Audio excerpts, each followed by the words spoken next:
What I'm working on today is a 2009 Mazda Tribute, and this one has the little 4-cylinder in it.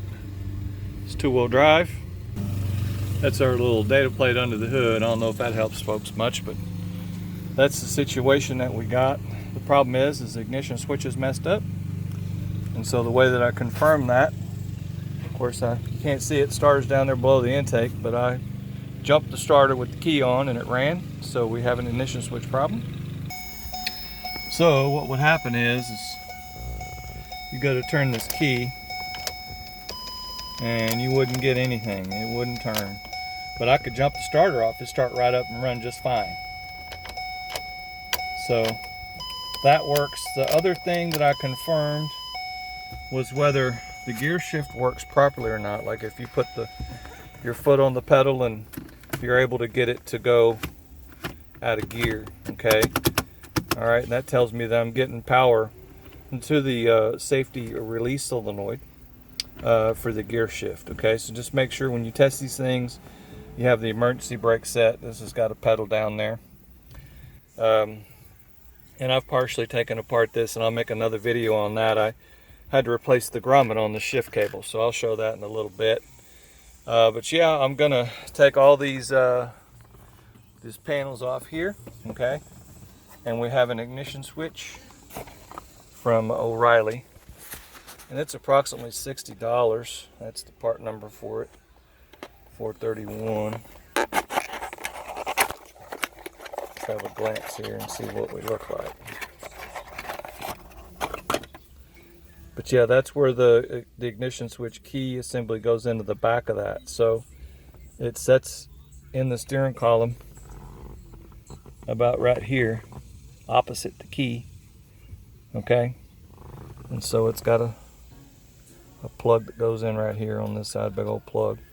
So you just need to take it apart enough to get this little feller out and get her back in. The tricky is getting this to line up properly.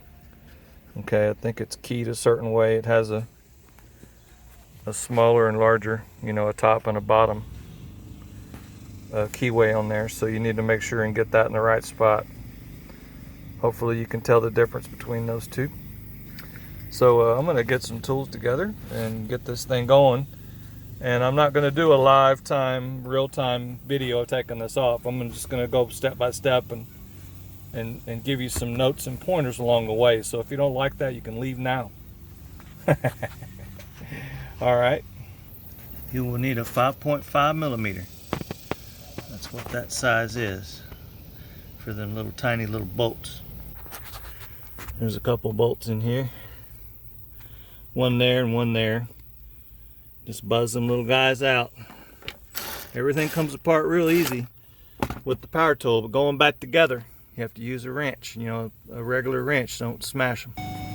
All right, hopefully that beeping garbage will go away. So anyway, you get those bolts out, and then you kind of wiggle everything around and threaten his life, okay? All these little guys come loose. Just be careful and don't go pulling and jerking on things, because you've got tiny little rubber things that hold things together, noise doodads. But this little bottom cover, once you get the screws out, I think I got all the screws out, you drop this little adjustment thing down. You have to clear the ignition switch, and then the top of this, it's got some little clips on it that have to come loose. You just have to be careful and slow and try not to break anything. Of course, emergency flashers always go on. So just slowly get this little guy out, okay?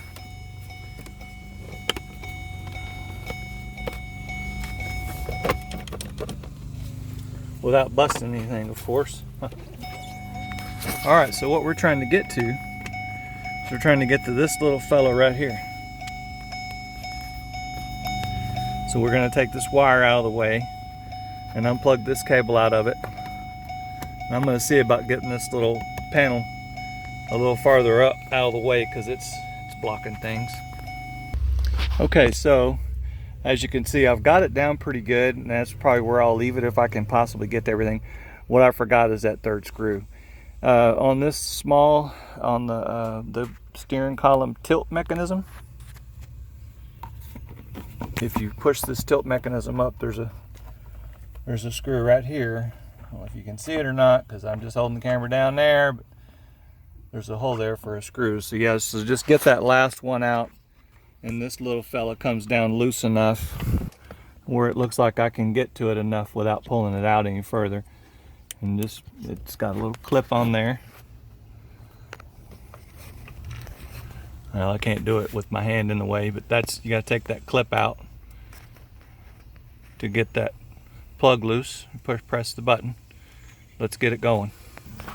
Alright, so you're gonna take out 2 of these T20s Torx here on this multifunction switch. There's one screw here, there's one there, and just slide that little feller out. And if you want to unplug it to get it out of the way better, that's fine. It's not necessary, really. You could just push that little guy up there like that. It keeps wanting to come back because of the memory in the wires. So just be careful not to scratch your dash here, your instrument panel bezel. If you push it up there, you know, you don't want to mess that up. You get some cardboard or unplug it or something, but you don't want to go dinging things around. So, but this is the switch that we're trying to get to right here, and if I remember correctly, it's just kind of wedged in there a little bit. It's got 2 little clips. There's a clip on the top right here and on the bottom. See these little clips? So you press those in and it clicks out like this, and you have to pull it out this way. So it's kind of wedged in there a little bit right here. Let me see if I can get a good idea about how it comes out, and I'll take a video of it or something. How about that? That's what we're here for, right?